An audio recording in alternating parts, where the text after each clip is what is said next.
Seoul, South Korea. In 2013, Geun hye made history. As the daughter of former dictator Park Chung-hee, she became South Korea's first female president. For many, her election represented a new chapter, a blend of tradition and progress. She was a symbol of stability, of political maturity, of history repeating itself in a more democratic way. But behind the ceremonial smiles and national pride, something else was brewing. A hidden influence that would soon destroy her presidency. At the heart of it was a name most South Koreans had never heard before. Choi Soon-sil. Choi wasn't a politician. She held no official office. She wasn't even a public figure. But she was Park's lifelong friend. A woman whose father had once been a spiritual mentor to Park during her years of isolation, and that personal connection gave her unparalleled access. Choi reviewed presidential speeches, offered advice on national policy, and even weighed in on cabinet appointments. All of this was happening quietly, outside the law, and without any accountability. The scandal might have remained hidden until reporters stumbled upon a shocking discovery.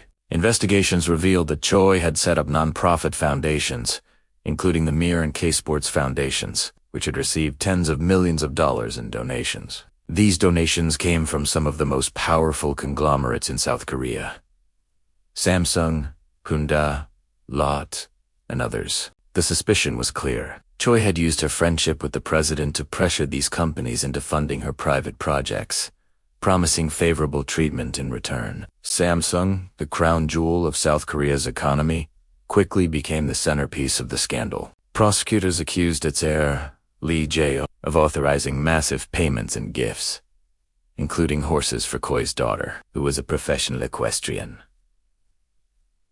All in exchange for government support of a controversial merger. The revelations exploded like a bomb. South Korea, already weary of corruption scandals, erupted in anger. Citizens felt betrayed, not only by Park, but by a system that allowed secret influence and corporate bribery to flourish.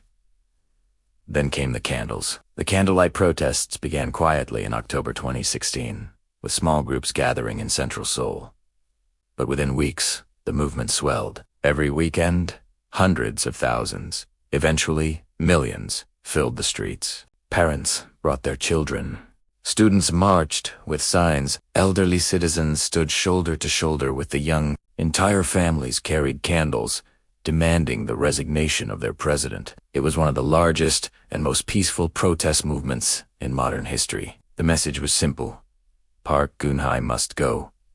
Meanwhile, investigators worked relentlessly. They raided offices, traced money transfers, and seized devices. One of the most damning pieces of evidence came from a tablet computer allegedly belonging to Choi Soon-sil. On it were presidential documents, confidential speeches, state secrets, and drafts of policy decisions. All of them had been reviewed and edited by Choi before ever reaching the public. The evidence was undeniable. Park's inner circle crumbled as aides were arrested and questioned. Choi herself was detained and charged with abuse of power, coercion, and bribery. Park denied everything. She apologized to the nation, admitting she had been careless, but insisted she never broke the law. Her approval ratings, however, told another story. Once riding high, they plummeted below 5%, the lowest ever recorded for a South Korean president. The National Assembly moved swiftly. On December 9, 2016, lawmakers voted overwhelmingly to impeach her. The case then moved to the Constitutional Court. For weeks, the court heard testimony, reviewed evidence, and considered whether Park's actions had violated the Constitution. On March 10, 2017, the verdict was delivered. In a unanimous decision, the court upheld the impeachment. Geun hye was officially removed from office. For the first time in South Korea's democratic history, a sitting president had been ousted by the people's will. The aftermath was swift and severe. Park was arrested, tried, and convicted on multiple charges: bribery, coercion, and abuse of power. She was sentenced to 24 years in prison, later extended to 25 after additional convictions. Choi Soon-sil, the friend at the center of the scandal, received a 20-year sentence. Even Samsung's heir, Lee Jae, was convicted, though his legal battles would continue in appeals for years. But the story didn't end in the courtroom. This scandal reshaped South Korea's political landscape. In May 2017, Moon Jae-in, a former human rights lawyer, was elected president, promising sweeping reforms. His administration pushed for stronger anti-corruption laws, greater transparency in government, and tighter restrictions on the country's powerful conglomerates, known as China. The candlelight protests became a symbol of South Korea's democratic strength, proof that ordinary citizens could hold the most powerful accountable. The movement was even nominated for the Nobel Peace Prize, highlighting its global significance. Yet, the legacy of Park Geun hye remains complicated.